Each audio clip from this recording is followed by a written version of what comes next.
how to find security settings on Godaddy, easy and quick. Hello guys, in today's video I'm gonna show you how to find security settings.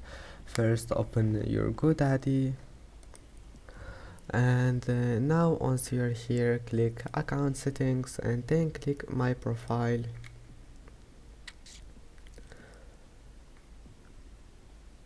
And now scroll down, scroll until you find this one here, login and pin. And as you see here, you can manage support pin, social login info, password and active sign-ins.